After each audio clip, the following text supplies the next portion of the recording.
And for what I'm betting is going to be a slightly different take on all of this, the Democratic governor of Maryland, Martin O'Malley, who's in town. Governor, thank you for coming. Thank you, Bob. Well, you heard Chris Christie. He makes a good case for Mitt Romney. What is your take as a Democrat as you're sitting back and watching this race unfold? I think the most important issue in this race is whether or not our economy is getting better. And I think that's a difficult fact that the Republican presidential candidates are wrestling with right now. I mean, look at what has happened under President Obama's leadership. 23 months in a row of positive job growth. More jobs created in the private sector last year than in all 8 years of George W. Bush. Foreclosures have been driven down to their lowest level in 4 years. And we see an auto industry, because of the president's courageous decisions, that is now turning around, that is hiring people, with manufacturing in America actually adding jobs for the first time since the 90s. So clearly we have a lot of work to do, but under President Obama's leadership, our economy is starting to create jobs again, and we need to do more of it. But what has also happened under President Obama's leadership is the price of gas seems to be going through the roof. It's now $5 a gallon out in California. Newt Gingrich says he has a plan to bring it down to $2.50 a gallon.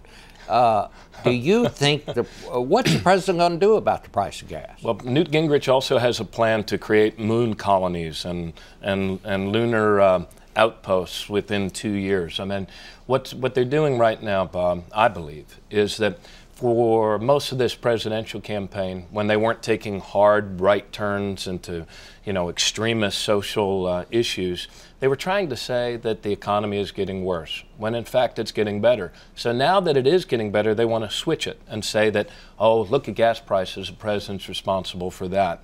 We're part of a global economy.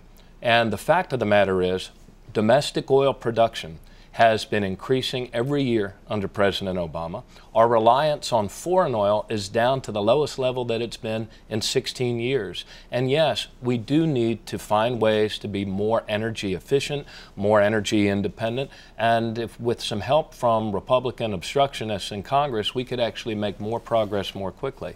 What do you make of Rick Santorum's remark this week that the president is a snob because he wants everyone to go to college? He said this morning there are a lot of people who are plumbers and have other jobs that are also good Americans. I mean, I don't quite get what that was about. Would you? What's your take on it? There's much that Rick Santorum says that I don't really get.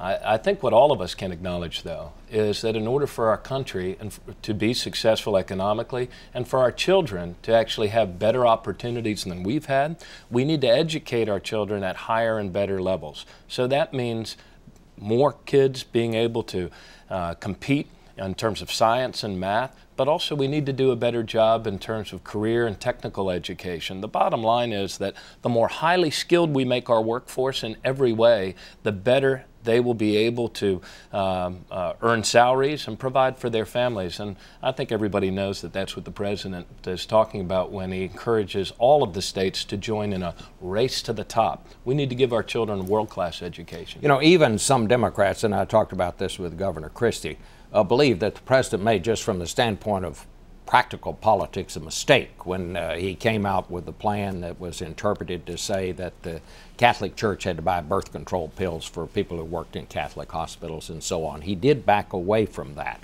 But is that going to be an issue, this whole idea of birth control? Is that going to be an issue in this campaign? Golly, I hope not. I would have thought that we were past that. Governor Jerry Brown of California, who, by the way, recently saw his state's bond rating upgraded, unlike Governor Christie's bond rating, which was downgraded. He said the other night, Governor Brown, that I thought we were past this contraception argument.